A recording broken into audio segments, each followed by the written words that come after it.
Hi everybody, my name is Alan. On behalf of the crew of the show, I'd like to welcome you to another edition of Bridging Heaven and Earth. I don't know about you, what your week was like, but this has been a very odd and strange week for me. There's been just very odd things happening. The culminating, I get home one day from going to this very strange meeting for me, and then I get home and I get a call on the phone that a friend of mine who has been a teacher of the blind for like 20 years, has lived in Santa Monica for about 25, is married, has no record or anything, is in jail for armed robbery. He went into this convenience store and somehow the owner thought that he had been the robber who had robbed this man's store within the last month. So here it was, this poor guy is faced now with 22 policemen, 6 shotguns, and he's carted off to jail. Well, to make a long story short, it all worked out and he got out that night and they found out that it wasn't him. But I think that there's tremendous change happening and tremendous power and glory now, but parts of the duality are going to come out in terms of very strange occurrences. And tonight I think we have a chance to really come home, to really come into peace, into a state of satisfaction and consciousness. Our guests tonight are truly extraordinary women. My experience with them, both of them, I haven't known them too long, but after hearing their albums and reading their books and hearing their tapes, that these people are coming into their full power with real grace and real beauty, and more important to me, a real humbleness and a real sensitivity to the oneness that can be experienced here. We have Judith Orloff, who's written the very well-known book, probably an international bestseller, Second Sight, who's a psychic and a psychiatrist and the author of that book. And it is, although I'm not really a reader of books generally, when I started this book, it really struck me as a very, very beautiful experience. And what you can hear behind me is Lorin Grean, who is a harpist and a singer who also has a new album out, Hand Woven, that I understand is in the top 10 of the New Age list. So, but more important is the energy and the vibration that these people, in their expression of their love and their talent, the vibration of compassion and love that they put forth is what really inspires the crew and myself to continue to do these shows. So I think we're in for an extraordinary evening tonight. So join me, as we usually do at this time, to set a tone and a mood for the show in a short meditation. If people who know how to do a meditation technique, please join me with it. Otherwise, if you don't know it, just try to follow your breath for just a little while. If you want to close your eyes, if not, usually we put on some special effects, so there's neat stuff looking behind me like something's happening to me. So let's get on with it. Please join me. Thank you.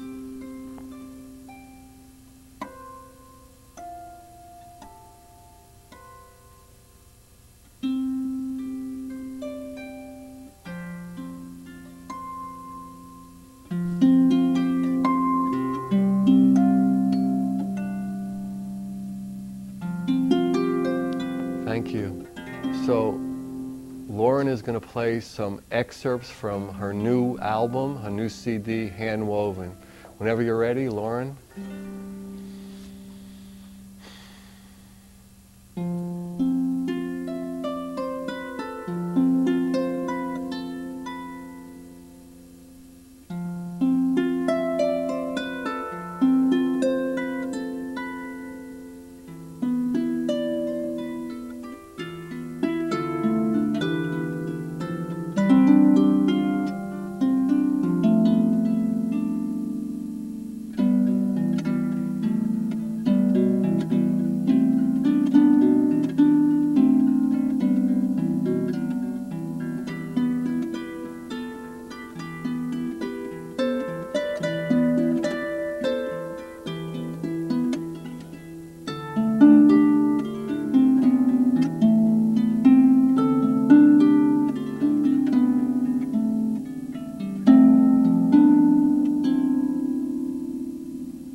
Hi everybody, and I'm really honored to have Judith with us, Judith Orloff. So Judith, welcome. Oh, thank you. It's great to be here. So when we were talking earlier, or when I was talking, I guess, I mentioned the word that, you were a psychic. Now, how would you define what a psychic is? Well, I think the word I always psychic, like to start at the beginning. So. Yeah, the word psychic has been so badly tarnished in our culture. It's a very poor word because people think of psychics as gypsy fortune tellers, or oftentimes when I've been traveling around, they equate it with the psychic phone lines and ask me if I can use my abilities to predict lottery numbers and all of that, which has so very little to do with being psychic. Psychic, to me, the best language that approximates it is poetry. It's metaphorical, it's deep, it's the deepest mystical language that can exist, that it comes through dreaming, and it comes through sensing and knowing things about people, and looking up at the moon and the stars and getting information from the moon and the stars, being able to connect, as you said earlier, with the oneness of things, and not to see ourselves as separate from anything here on earth, to be able to feel the oneness, and as a result of that oneness, to know certain, quote, psychic things or visionary things, to be able to sit with someone and look into them and know certain things about them that they never tell you, but you just sense or know. So is it like, would you say it's like an increased intuitive power, or what we've defined as an increased intuitive power? But your sense is that everybody has this gift. It's like part of what humans are supposed to know how to do. Oh, absolutely, but we're just never taught. As children, we're never taught to develop our intuitive skills. When children say things like, I don't like this person, when their parents bring home someone, usually the response is, how can you say that? You don't know the person. When from a psychic standpoint, you never need to even say a word to someone in order to know them and to be able to feel them. Yeah, we always feel so great on a growth level. I mean, there are vibrations, you can feel it. Oh, they're very subtle right. energies that children can feel in particular. Right. And so I've done a lot of work with children and their parents in terms of educating them, because if it started very young, if children really learn to appreciate the psychic aspects of themselves, then they won't run into the same problems that I ran into Yeah, you growing had difficulty up. as a child. I mean, you had to repress it, and then you came into it, and then you went to med school and repressed it. Yes, so you've had like an yes, up yes. and down kind of. Oh, Why don't you yeah. just, kind of fill people in? Because your history was interesting to me. Yeah, well, I grew up as a psychic child in Beverly Hills, and I had two physician parents who really didn't understand anything psychic, and I would make all these kinds of negative predictions. I would predict things like deaths or illnesses or earthquakes, and it was all quite negative, and I didn't realize at that point that the reason I was picking up negative things was that simply in the beginning, on a psychic level, it's a louder signal. That's it's all. grosser. Yeah, it's grosser. Exactly. Right. It's easier to pick up, and that's Right. why children get really scared of their abilities initially, because they pick up things like all deaths. These horrors. All these horrors. Well, that aren't really horrors, but no, to us no, in our definition. Right. Of Exactly, them, right. exactly. And so my parents finally told me to never mention another one of my predictions to them again. Which was very encouraging to a Very young psychic. encouraging. And I shut down at about age 10 and a half, age 11, and I thought there was something wrong with me in having psychic abilities. abilities, and I never talked about my experiences for a number of years after that. And I thought that somehow I was making these events happen that I was able to predict. A common misconception that children have. Not only were you psychic, you were God. No, I was kidding. Yeah, but no, this I mean, is, yes. You think that, right? Did you cause your grandfather's death? Or yes, when I had the visitation from my grandfather where he came to me in a dream to let me know that he was going to die, I didn't realize then that it's a very natural thing.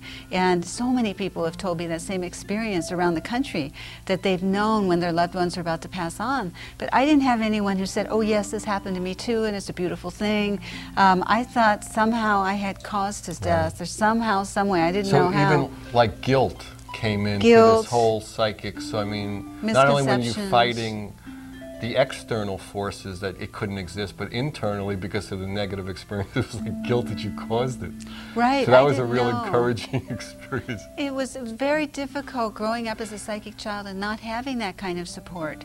And it took a number of years after that until I found mentors and guides who really took my hand and guided me through and said, this is not only a wonderful thing, you're very talented in this and you can use it to help people, you can use it to heal. Right. And that's the purpose for me of developing psychically. As a psychiatrist and as a psychic, I use my abilities for love and service, period. Right. That's the only reason that I use my abilities. And for that reason, the kind of psychic information that comes through is oriented towards my healing work as a psychiatrist or in terms of service. And so that's how it comes through. And I think it's really important. You said the word humility before, and it's so important when people develop healing skills or psychic abilities that they keep in mind how little they know rather than how much they know. And I think where many psychics have really gotten into trouble is that they've gotten carried away with themselves. And the psychic... Ego is a very difficult thing. Very difficult. It's very, very difficult, and people get carried away with themselves. They begin to think of how much they do know, and then it's all over.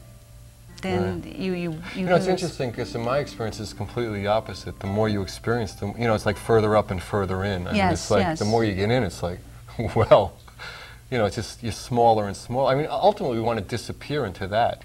You know, the separate identity and stuff, and people think they want to add on, but they really want to take off. Yes, the identities and things. Yes, yes. Well, we're so small, but we're filled with so much light. And the closer we get to our own psyche, the lighter we become. And it's about honing our spirits, getting closer to that light, and developing psychically. As you said before, I believe it's something everyone can do. And what it is to me is like lifting veils before the face and before the eyes so that we can see more clearly. And as those veils are lifted, it's very hard to look back and realize how little we knew before that, because things become clearer and beauty and love becomes a lot clearer. And healing becomes clearer. You can look at people and actually see them and not see them as if from a distance. I believe that most people are asleep because they're not open to this kind of perception in an everyday way. When you say see them, I mean, do you mean like you can see, explain what you mean by when you say you could see, because we had the Chocmuls on and they have a certain thing when they, you know, seeing in the Carlos Castaneda tradition. Oh yes, yes. So, I mean, do you mean it in that similar way, or just describe it the way you mean it? Actually becoming the person to see how they feel, to see how they view the world, to become them and understand it from their perspective, to see who they really are as opposed to who they're presenting themselves to be on surface. And how would you see that, like with your eyes, or would you like just know it? Well, I mean, how would you... Psychic perception is really interesting because you see with your eyes, but with so much more than your eyes. You can see with your energy field, you can see with your stomach, you can see with your heart, you can see with your throat, the various chakras, the centers of light that go down the midline of the body. You can see through each chakra and begin to experience people on many, many different levels, and also begin to hear how they're perceiving the world and what's important to them. And for me, to sense their suffering. It's so important to be able to sense each of our suffering because everyone has it. Everyone has a cross. Everyone has suffering. That's the nature of being here on Earth. So that no matter what they're doing on the outside, the suffering puts it in perspective. And so you can see it with more compassion as a result. Right. Would you say that really the first step in that is seeing that within yourself? Absolutely. Because you're your own Yeah. experiment, the closest experiment you are. Oh, always to look inside of yourself with such compassion. And I know most people, myself included, have a tendency to beat ourselves up. That's just the way we were born, and that's the way we were raised. And part of the spiritual path is learning little by little not to do that, to gain more compassion. And by seeing psychically, you can see good reason for compassion, because you can see the love and how hard people are trying to find themselves in this way. And once you can see that, all of their external actions take on a different My stance. experience that way is that if you see it in yourself, you're no different. Oh, no different. That's right. So, I mean, the closest you can see it is within you. And like, you know, I always express it as like I've been given like almost every gift in the world in some ways, and I'm still in some ways pathetic. So, I mean, how about everyone else? So, I mean, you know, it's like, and it's not because I haven't tried in a way, it's just because of the nature of this experiment here on Earth. Because throughout history, we've had like 5 people who everybody to this day is, oh Jesus, oh Krishna, oh Buddha. And everyone else, I mean, how could we have all been bad students? No, we are the real heroes. Right. Everyone is the hero. Everyone has that God quality in them. And the reason that I wrote my book was to say that I went on a certain path, and my path is no different than anyone else's. The psychic path is the same in many ways for all of us. And when one person goes through it, then it could be a little bit easier for the next person to go through. Right, like ants on a back crossing a river kind of. Yeah. Of course, some of us have to die to set the... But I mean, that's just the nature of like the human condition. Right, exactly. But we need to join together in psychic development and spiritual development and support one another. Absolutely. It's so important not to do it alone. You know, we've been talking about a lot on the show and the recent shows, and you know, about, you know, working together. That, yes. You know, in my experience, what needs to be happen now is that working together has to be more important than each individual's vision. Because so often I'm getting this vision, I'm getting it because I'm psychic, I'm getting it because I'm channeling Sananda, I'm getting it because I'm channeling. So I mean, how can you possibly come to a middle ground? But there has to be. And if cooperation is really the key and working together, then those things have to be, you know, kind of modified in a way. Oh, absolutely. And I think the more people develop psychically, the beautiful thing is that that loneliness that so many of us feel gets lifted, because we can see that oneness in which we're all connected and we're not this unique being apart from everyone else. We experience it as, yes, but that psychic first-hand knowledge that we are connected, everyone is connected, it helps that deep inner loneliness that many people feel lift. Would you say that loneliness completely lifts, or it comes and goes? The deep oceanic kind of alienation that I used to feel as a psychic child. That you weren't even, you didn't belong here. No, that I didn't belong here, that I was an alien here on Earth and I belong somewhere else, that has lifted. Of course, loneliness comes and goes, but that deep sense. Yeah, I understand. Yeah, that deep sense gets lifted when you feel how connected everything is.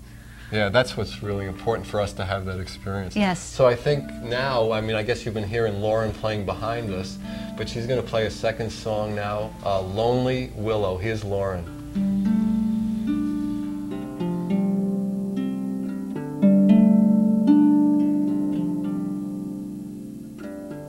The bicycle was new, and so was her smile that went with it too. In the splash of a puddle, her dreams had come true. Over sidewalks she sped on those speckles of red. Or were they blue? The bicycle, it flew, leaving lawns and grandmas and sadness behind.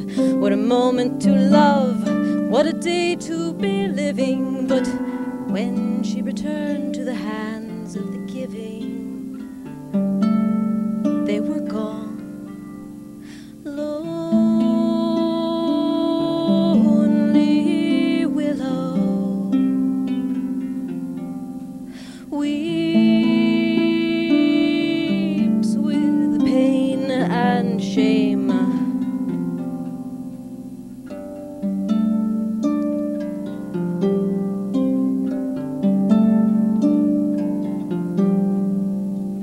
In the limb of a willow tree, she sat for a while just to let the world be, when a horrible thought, like a pop in her head, said maybe she'd didn't deserve that new bike after all.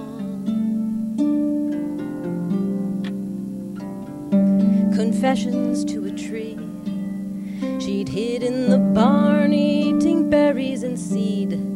She lied when the wind broke that teacup, you'll see. And Daddy, he doesn't come home much to Mom anymore.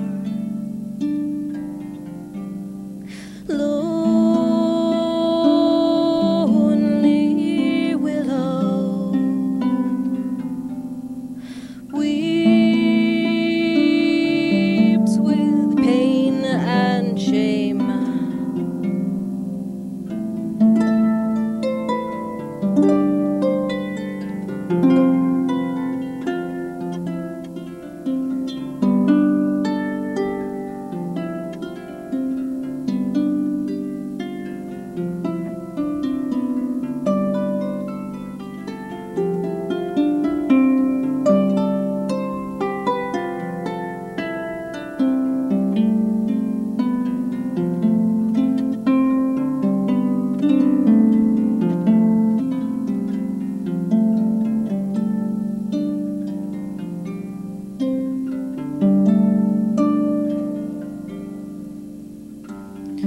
Time had turned to years.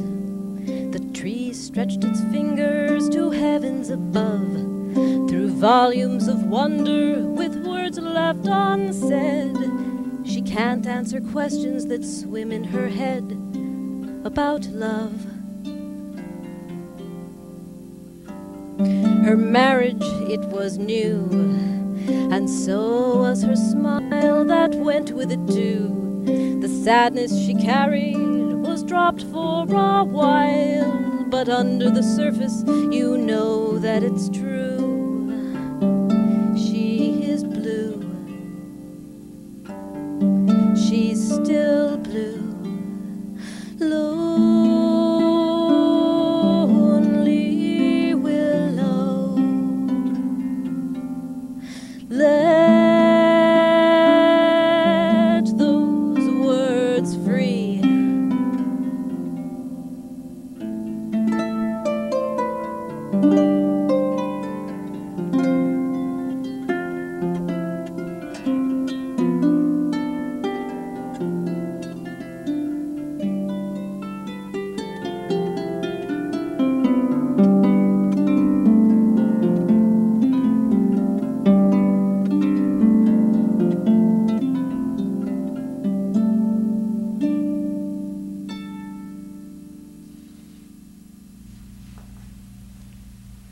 Hi again, we're back with Judith. So when I was reading the book, the thing that was really interesting to me, the book's second sight, was all your case histories. And now I hear that you're not going to be a practicing psychiatrist anymore. It kind of like made, is that not, did I make that up? No, that's not true. But you're traveling a lot, so I mean your practice is cut back a lot. Right? It's, yeah, my practice is cut back. And I'm traveling a lot, doing teaching and workshops around the country. But what's interesting is that since Second Sight has come out, I have now over 3,000 people on my waiting list to come in my private practice, which to me just says... That would be a busy week. It's a very busy week, but it signals to me such a need around the country for people to be seen in this way, to be seen psychically and spiritually. And that's what many people are looking for in therapists now. And so thus the need for psychic therapists, and I think that's going to be the new wave in healthcare. So are you going out and teaching regular psychiatry? My brother's a psychiatrist, by the way, so if you're in New York, he could probably use it. But I don't know, he'll watch the show and he'll tell me, I don't think so. So do you find yourself like teaching the teachers now or teaching the psychiatrists? Yes, so you feel like that's more beneficial at this point in terms of like, you know, the gifts you've been given and the way you could serve? Right, well that's one way that I serve, but those 3,000 people, I take them all seriously. They need to go see somebody who can look into them in this particular way. And so I'm beginning to train physicians and psychologists and MFCCs and body workers to begin to bring this perception into their work. It's such an incredibly beautiful sensitivity to weave into healing. And the fact that traditional doctors don't use it, I believe, is a travesty. And it's beyond me how a healer cannot be a seer. That it's such a natural wedding to bring together being a seer and being a healer. Well, how could a human not be a seer? So I mean, you know. Yes. Yes, I mean, it's true. just the nature of the way we've evolved up until this point. That It's true. There's, people just don't have that capacity, so. Or they don't know that Right. they have. And I mean, sometimes, yeah, right. sometimes it makes me so sad when I meet people and they really don't have any idea of their own power. Sometimes it makes me cry when I see this, because it's so prevalent that people don't know what they can do. Would you say that people are hungrier to know it now, though? Yes, oh, definitely. There are so many people who are just starving for this, to develop psychic abilities in themselves, to become seers. But I think even more importantly, to be seen, because the experience of being seen is so precious and so beautiful when someone can see you not through the lenses of who they want you to be, but through a very clear sight. It's very empowering and healing, particularly in therapy, to be seen in that way. And to be a psychic therapist is so different than being a traditional therapist, because you develop this inner bond with patients that goes way beyond space and time, and it goes into the dream realm. It goes into other levels of awareness that are so intimate and so deep that it allows everyone to know what they're capable of. And this is very new for people. Yeah, that's really exciting. Yeah, it's very exciting. So, I mean, you have in your book and in your tapes, like different tools or methods of, encouraging or perpetuating or bringing out the psychic powers, the psychic abilities. Yes. Do you want to describe? I mean, you have meditation, I think you said was the Yes, the meditation is the most powerful tool, because it teaches you to quiet your mind and find what I like to call that silent place where you go inside and it's just pregnant and you just wait and the answers come and the guidance comes. The knowing, the experience of knowing. You know what my experience is? Is that your bike is being held up from the back. You're protected. Yes. You're safe. And from safety can come fear is the thing that, represses psychic power, everything. Love. If we feel safe, then we can move to the next step, whatever that would be. Oh, yes. And so I talk about meditation, and I talk about the importance of building an altar in one's home, a sacred place where you can go and meditate, just a very simple place with candles and incense and statues of whoever moves you. Kuan Yin, the goddess of compassion, moves me, so I have statues of her all over the place, in my office and in my altar. And to be able to sit and meditate and pray in one spot all the time builds energy, and you can create a safe space in doing that. Right. And so if you meditate and pray in this one area, it's a way of connecting psychically there. And then another very potent way is remembering dreams. I wrote a whole chapter of Second Sight on remembering dreams. It's called The Alchemy of Dreams. As dreaming to me is the most natural psychic state, because our egos are not involved when we dream. And we could go to other realms every night when we go to sleep. We can leave our bodies and travel in realms that are so unfamiliar to us when our eyes are open and we're awake. But when we're dreaming, everybody goes there whether they remember it or not. Right. And so many people have come to me saying, I can't remember a dream, I've never remembered a dream. And I've taught them to remember. Do you have people write it down when they first awaken? Whatever? Yes, Is that yes, part definitely. of the techniques? To keep a dream journal and to not wake up completely right away, to lay in bed and luxuriate between sleep and waking so the door can be open and the images and the sensations can be retrieved. So in a sense, we're not there's not that big a demarcation. Oh no, it's Because we demarcate so many things in life. This is this kind of experience, and it's not. I mean, there's like a continuum of experience. It is. It's like the twilight. Right. It's like the doors of perception. You just have to keep them open and allow that doorway to be open and that flow to happen. Otherwise, it's so easy to forget. We forget so much when it comes to psychic awareness and spirituality. And remembering our dreams is one way to remember who we are. And so I teach people to do this, so it's a way of life. So so you have prayer, meditation, ritual, altar ritual. Do you have other rituals? I mean, ritual is another word that has funny connotations in a way. It does. In this society. But you mean rituals in the sense of a way to remember, either wanting to be conscious or being conscious. Exactly. It's all a way to remember. Right. However we can remember who we are, the better. And I'm always sending my patients off doing rituals. There's one of my favorite ones is the Circle of Stones, where I send them to the beach on a full moon and have them build a circle of stones around them. And if they're very confused about something to put out to the universe, they want an answer to this, and sit in the middle of the circle. You had a beautiful example in the book of this Hawaiian model who did that and then decided to retire from what she was doing. she'd had enough, basically. I mean, Yes, not that it she was had. bad, but just that she had had enough. Yes, it was not her true calling, Right. and she was unhappy, and she got clarity in the circle. It's about remembering, about getting clarity, about acting from that inner place of authority rather than wandering around and not really knowing what the right decision is. Ritual helps you to find clarity and helps you to remember. And why do you think it does that? How do you think it does that? It's a way of honing psychic ability and honing energy and being in reverence to the greater forces around us and invoking through that reverence guidance and going beyond the human mind to what is so far greater than that, and allowing that gentleness and that love to come in and that clarity to help guide us. But we have to open up to that, and we must ask for it. It will not come in and hit us over the head. But if we go and we do a ritual, whatever moves us, and it can be a totally non-religious ritual or a religious ritual, if that's what's moving to you. And each person knows what moves them. They can feel it inside of themselves. And they should never do a ritual by rote. It has to move you, it has to call to you and be very alive. And so when you do it, it takes on an incredible life, and it brings answers in ways that traditional psychotherapy could never bring answers, as it's a very organic connection to nature, to the universe, to one's own soul. And plus the fact that it becomes yours. It becomes yours, right? It's from within you. It's from within, absolutely. And so I train people in my psychiatric practice to do ritual, to do prayer, to meditate, to have an altar, to listen to their dreams, to be able to sense energy, to learn that energy is a reality, that we have these flesh and blood bodies, but we have these energy fields also that extend way beyond the body. And as psychics, we can sense energy. And even very simple exercises like going to a party, you might be talking to someone and they might seem like a perfectly nice person, but all of a sudden you get a headache or a stomach ache. Right. Something like that. You have to wonder, what is that?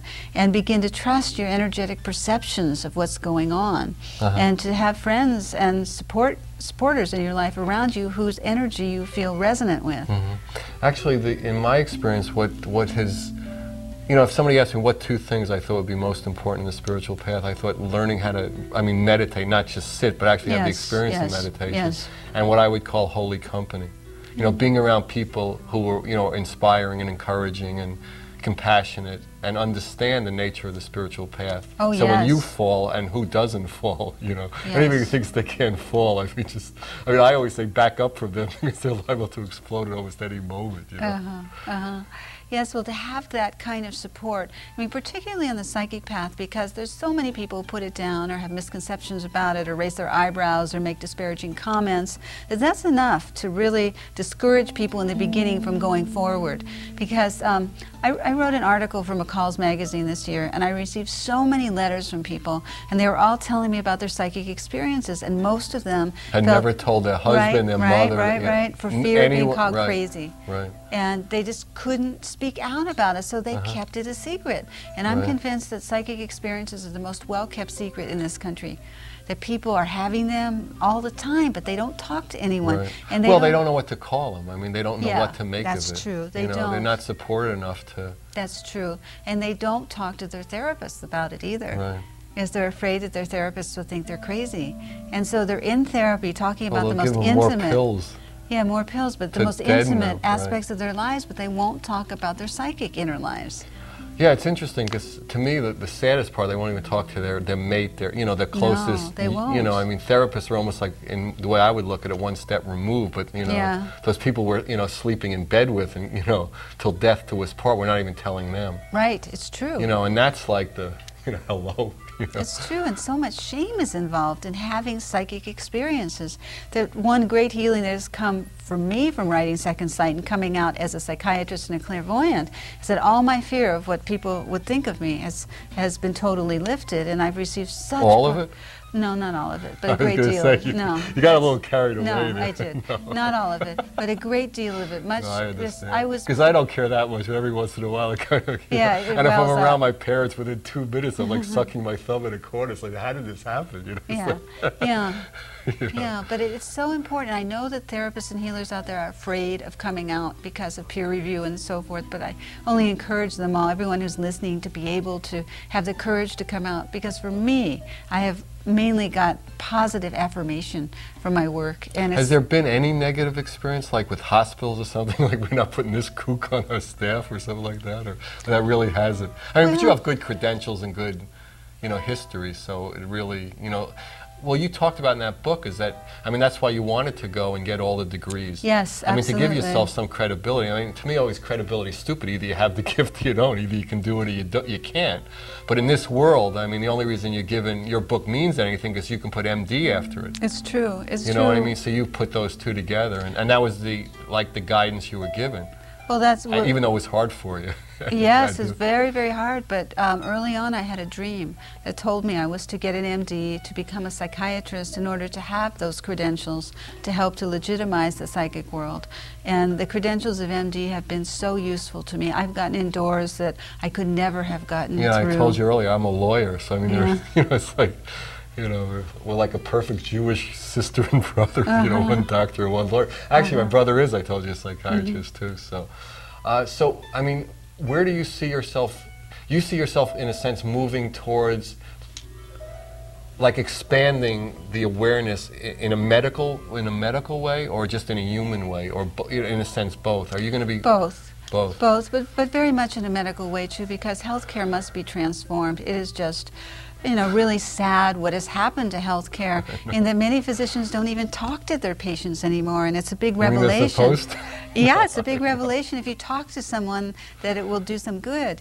And so I think this all has God to be. forbid you should touch them. Yeah, touch them. Nicely, no, particularly if you're a psychiatrist. You know. Right, because then you could cross a line almost. Oh yes, definitely. Right. Definitely, and so I feel really motivated in terms of changing healthcare and making it a much more loving, inspirational, visionary system, as it should be. Yeah, I mean, it has such a potential. I mean, because people need help in the physical body and in the spiritual. You know, I mean, just all. You know, we just need help in a lot of ways. And yes, we do. Right, and because it's almost not available. It's like, I always find going to doctors is you end up worse generally. It's usually an unpleasant experience. It's unpleasant, and you're not healed. Yeah. So it's like, you know, every time people say, well, I'm going to go to a doctor, I say, you know, wait a while and see if you really need to, you know. Yeah, but how sad that is. Yeah, that's, absolutely. That it's come to that. And I think that's changing too. I've received so many letters from doctors who are just suffering tremendously in the healthcare system, in that their experiences. With the HMOs now, that I mean, they're just horrid. They're, yes, you know, the yes, gatekeeper, and you know. It is, but also with their own spiritual and psychic experiences, they want to bring it more into the work, but they don't know how. And so I think doctors need to form networks, and they are. And in fact, I've just learned recently that there are 12 or 13 medical schools in the country that are starting programs on spirituality. How could I don't understand how a psychiatrist in particular could not bring that in if they get a sense, a knowing, that they wouldn't proceed on that in some way. I mean, it's incomprehensible. I mean, wouldn't normally people proceed at all times? I mean, especially someone who's trying to heal this person and deal with this person? I mean, it depends how that knowing comes through. When I started my practice in Century City and had every intention of it being traditional, I had a premonition about a patient's suicide attempt that came through loud and clear, but because that patient was clinically doing so well, I dismissed it. And it was that week, and I opened the book with this, that she overdosed on the antidepressants that I prescribed for her and ended up in a coma.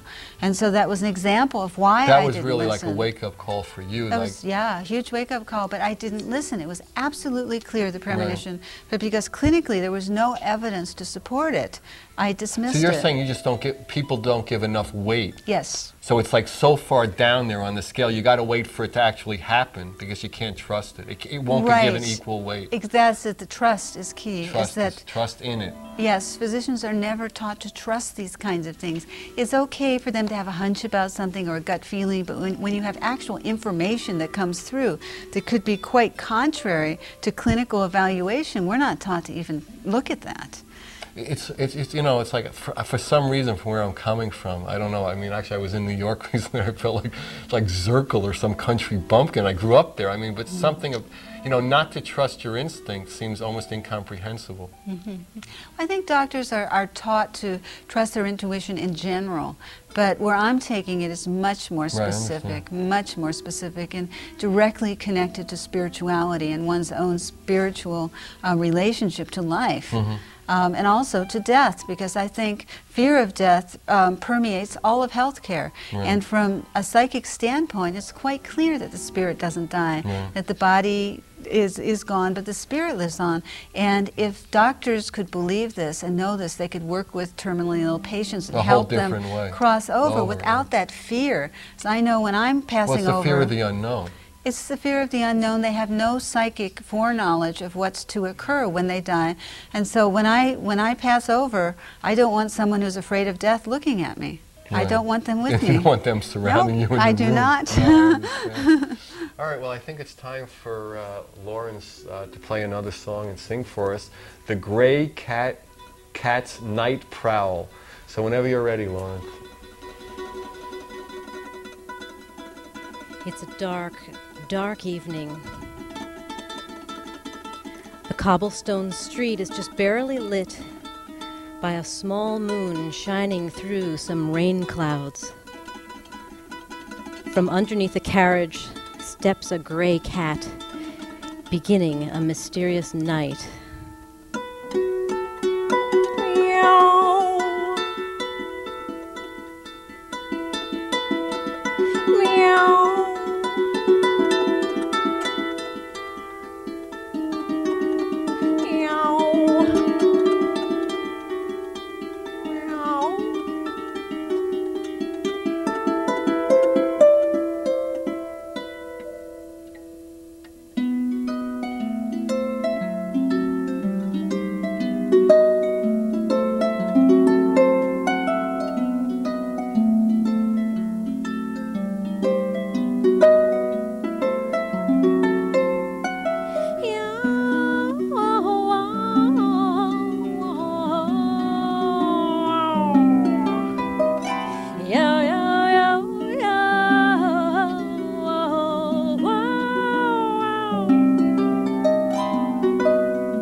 Thank you, Lorin. That was beautiful. So now we're back with Judith.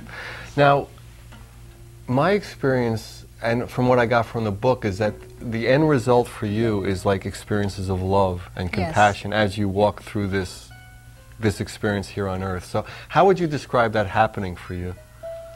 Well, as I've been developing psychically, I feel like I've been getting closer and closer to that oneness that you were referring to before.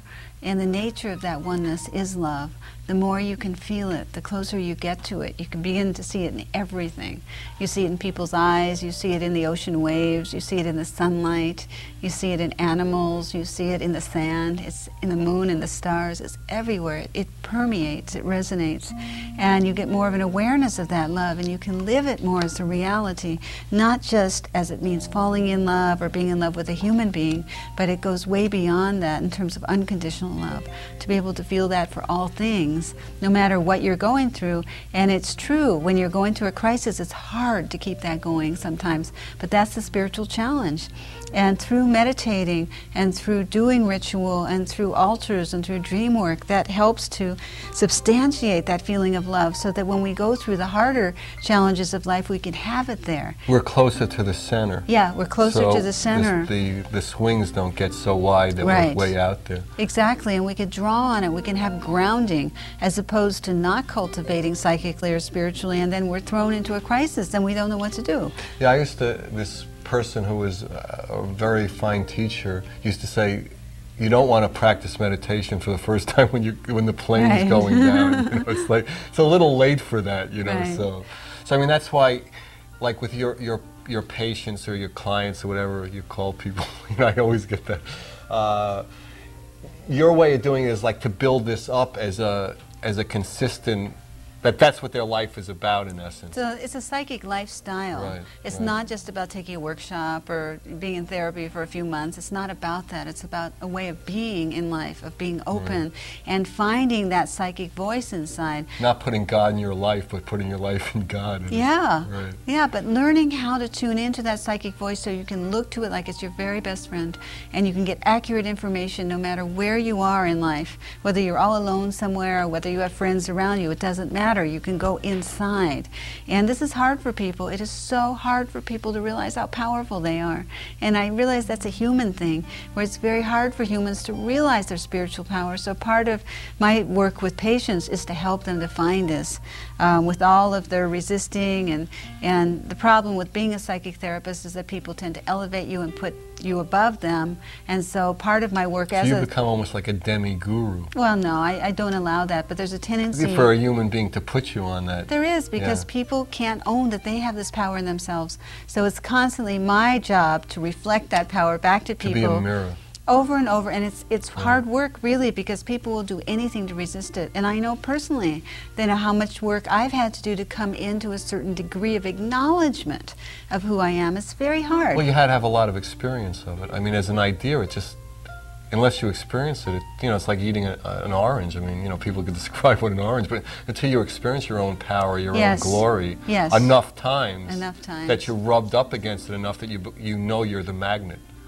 Yes, yes. You experience yourself magnetically. It's true, and it's a state of grace to be able to realize who we are and what we give off, the light that we emit, our capacity for love and compassion, and what we have to offer this life. It's so important that people see this. And it's hard work to be a catalyst to allow people to see this in themselves, but once they do, and that seed is planted, it grows into the most beautiful of flowers, and it continues on forever.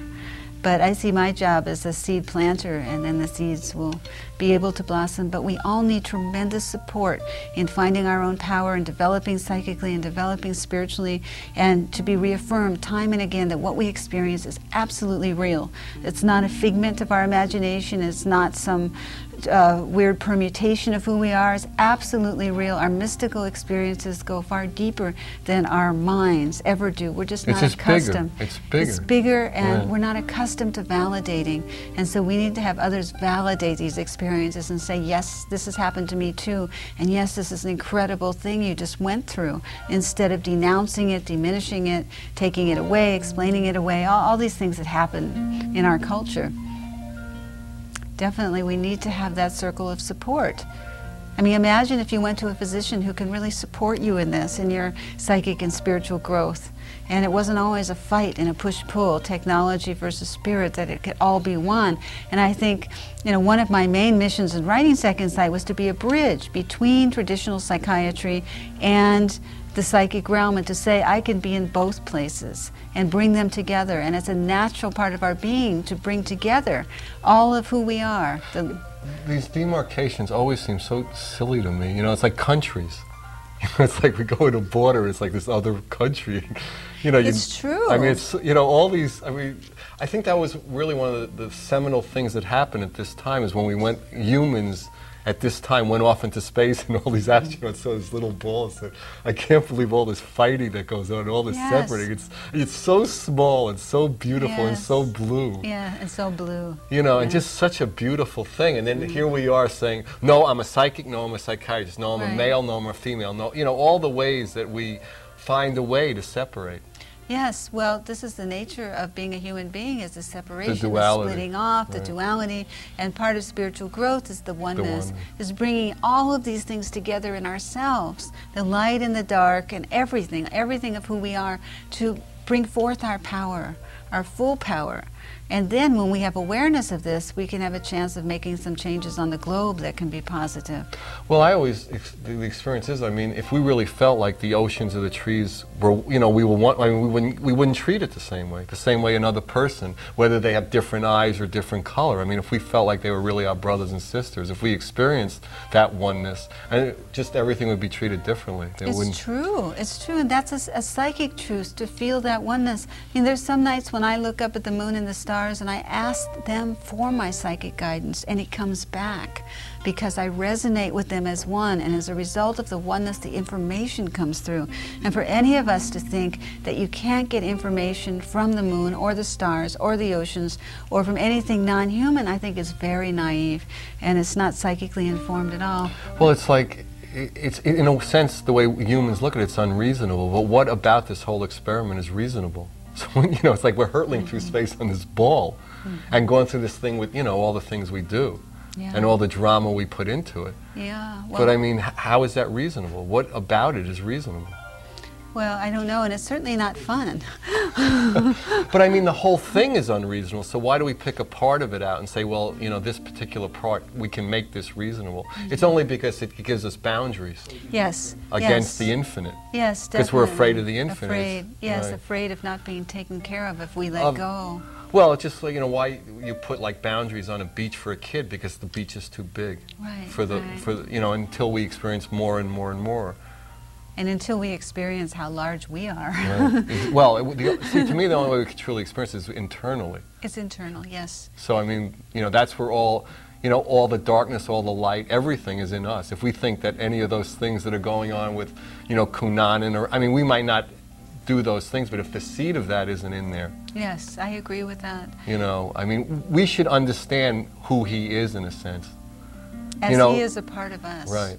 I know, and this is very hard for people. I wrote a whole chapter on this in terms of coming to grips with the lightness and the dark inside of us as psychic truths, compassionately. As if we own these parts of ourselves, we have no need to project it outward, politically or socially, and we're able to really be accountable for who we are, not act it out, act that drama out on the globe and destroy it. You know, the show's over. It's absolutely over. Oh, that's a good tone to end it. So thanks for coming. Thanks, Lorin. Good night. God bless you. Watch us in 2 weeks, next week, wherever it is. Good night.